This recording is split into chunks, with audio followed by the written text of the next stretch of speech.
Hello students, आज हम start करने जा रहे हैं अपना चैप्टर नंबर 5 कंप्यूटर आर्किटेक्चर, जिसका पहला टॉपिक हम डिस्कस करेंगे आज, जो कि है architecture of computer system and it's components.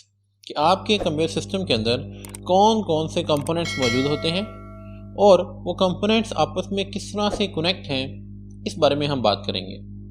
सबसे पहले देखते हैं what is computer architecture. A computer is a combination of various components.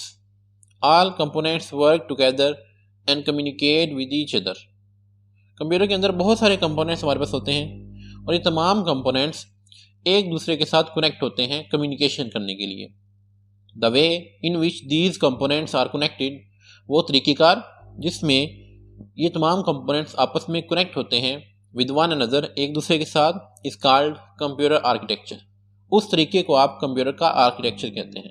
अब हमें भी देखना होगा कि कौन कौन से कंपोनेंट्स कंप्यूटर के आर्किटेक्चर के अंदर शामिल हैं।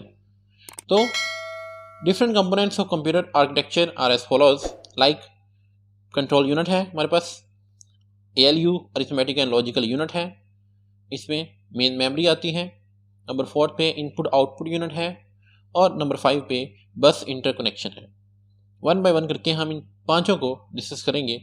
सबसे पहले बात करते हैं कि कंट्रोल यूनिट क्या होता है। Control unit is an important component of CPU। Control unit CPU का एक इंपॉर्टेंट पार्ट है। It acts like a supervisor of the computer.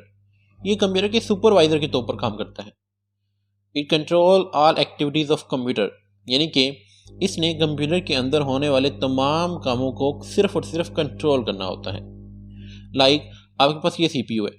CPU हम पढ़ चुके हैं। CPU stands for central processing unit and it is called the brain of the computer. तो इस CPU का एक हिस्सा होता है control unit.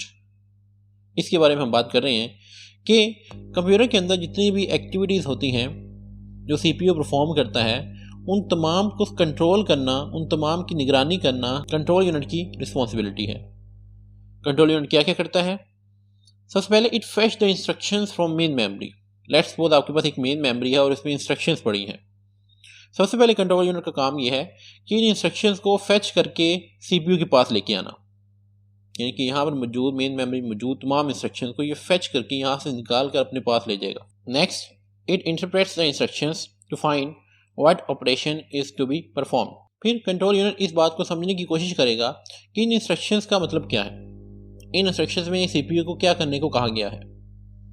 Then it control the execution of instructions, यानी कि कंट्रोल यूनिट खुद इन इंस्ट्रक्शंस को एग्जीक्यूट नहीं करेगा, बल्कि ये इन इंस्ट्रक्शंस की एग्जीक्यूशन को सिर्फ कंट्रोल करेगा कि क्या जो एग्जीक्यूशन है वो प्रॉपरली हो रही है और क्या एग्जीक्यूशन सक्सेसफुली हो गई है या उसमें किसी भी किस्म का कोई एरर आ गया है। तो ये तमाम रिस्पॉन्सिबिलिटी आपके कंट्रोल यूनिट की होती है। नेक्स्ट बात करते हैं arithmetic and logical unit. ALU is a part of CPU। ये भी CPU का पार्ट होता है। Actual execution of instructions take place in this part. Instructions की जो एक्चुअल एग्जीक्यूशन है वो आपके ALU के हिस्से में होती है। All arithmetic and logical operations are performed in ALU। तमाम के तमाम अरिथमेटिक और लॉजिकल ऑपरेशंस ALU के अंदर परफॉर्म किए जाते हैं। It consist of 2 units. ALU को मज़ीद 2 कैटेगरीज में डिवाइड किया गया है, जिसमें अरिथमेटिक यूनिट है और लॉजिकल यूनिट है। लाइक आपके पास ये CPU है, इसके अंदर आपके पास ALU होगा। CPU के अंदर एक और पार्ट होगा ALU, और ALU के अंदर मज़ीद हमने 2 कैटेगरीज बनाई हुई हैं। एक है अरिथमेटिक यूनिट और दूसरा है लॉजिकल यूनिट। यानी कि आपके कंप्यूटर के जितने भी अरिथमेटिक ऑपरेशंस हैं, like plus, minus, multiply, divide, वो आपका अरिथमेटिक यूनिट परफॉर्म करेगा। और जो लॉजिकल ऑपरेशंस हैं, like greater than, less than, वो आपका लॉजिकल यूनिट परफॉर्म करेगा। Like arithmetic unit of ALU performs basic arithmetic functions like addition, multiplication, subtraction and division। ये चारों के चारों काम आपका arithmetic unit करेगा। नेक्स्ट है logical unit. Logical unit of ALU performs logical operations. Logical unit आपके कंप्यूटर के लॉजिकल ऑपरेशंस परफॉर्म करेगा, like comparing 2 data items to find which data item is greater than, equal to और less than the other. ये operation आपका logical unit perform करेगा। ALU के बाद third major component आता है कंप्यूटर सिस्टम का, वो हमारे पास है memory. Main memory is an important component of computer system. Main memory हमारे कंप्यूटर का एक बहुत अहम हिस्सा है। It is use to store program and data that are being executed. जितने भी आपके प्रोग्राम्स आप एग्जीक्यूट करते हैं, चलाते हैं, वो तमाम के तमाम आपकी मेन मेमोरी के अंदर एग्जीक्यूट होते हैं। इसीलिए it is also known as a working area of a computer system. इसीलिए हम मेन मेमोरी को कंप्यूटर का वर्किंग एरिया भी कहते हैं, जिसको हम एक और नाम से भी जानते हैं, रैम। जी हाँ, RAM. RAM is called main memory, जो आपके कंप्यूटर का एक वर्किंग एरिया होती है। आपके पास ये मेन मेमोरी है। जितने भी आप प्रोग्राम चलाएंगे, प्रोग्राम 1, प्रोग्राम 2, प्रोग्राम 3, प्रोग्राम 4, वो तमाम के तमाम पहले लोड होंगे आपकी इस मेन मेमोरी के अंदर, देन ये प्रोग्राम एग्जीक्यूट होंगे। विदाउट मेन मेमोरी में प्रोग्राम लोड किए हम उन प्रोग्राम्स को एग्जीक्यूट नहीं कर सकते। तो जितनी आपकी मेन मेमोरी ज़्यादा होगी, उतने नंबर ऑफ प्रोग्राम्स आप इसमें ज़्यादा ऐड कर सकते हैं और आपकी कंप्यूटर की जो परफॉर्मेंस है वो ज़्यादा बेहतर होगी। फोर्थ हमारे पास कंपोनेंट आता है इनपुट आउटपुट यूनिट। नेक्स्ट आपके पास जो कंपोनेंट आता है वो हमारे पास है input output unit. Input output unit controls processor communication with peripheral devices such as monitor and printer. Input output unit basically आपके कंप्यूटर की तमाम जो पेरिफेरल डिवाइसेस होती हैं, उनकी कम्युनिकेशन को आपके सीपीयू के साथ इस्टेब्लिश करता है कि मॉनिटर से या कीबोर्ड, माउस या प्रिंटर से जो डाटा है वो सीपीयू की तरफ किस तरह से ट्रैवल होगा या सीपीयू से डाटा इन डिवाइसेस की तरफ किस तरह से ट्रैवल होगा। इन तमाम चीज़ों का आपका इनपुट आउटपुट यूनिट कंट्रोल करता है। पांचवा और लास्ट कंपोनेंट हमारे पास है बस इंटरकनेक्शन। बस interconnection is an also important component of computer system. ये भी हमारे कंप्यूटर सिस्टम का एक अहम हिस्सा है।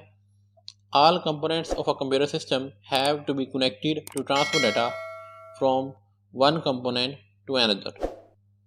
आपके कंप्यूटर के अंदर जितने भी कंपोनेंट्स हैं, उन तमाम का आपस में कनेक्ट होना बहुत ज़रूरी है, ताकि आपका जो डाटा है वो एक कंपोनेंट से दूसरे कंपोनेंट तक इजीली ट्रैवल कर सके।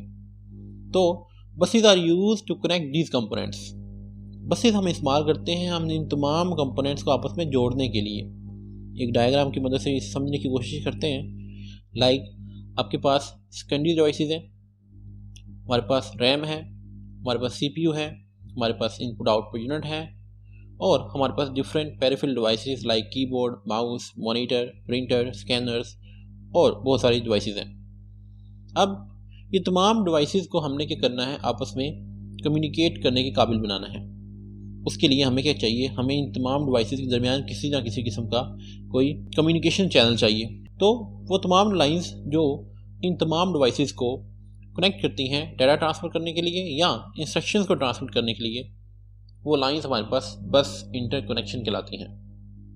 आई होप आपको क्लियर हो गया होगा कि कंप्यूटर आर्किटेक्चर क्या होता है और इसके कंपोनेंट्स आपस में किस तरह से कम्युनिकेट करते हैं। आज के लिए इतना ही, मिलते हैं नेक्स्ट लेक्चर के अंदर। Thank you very much.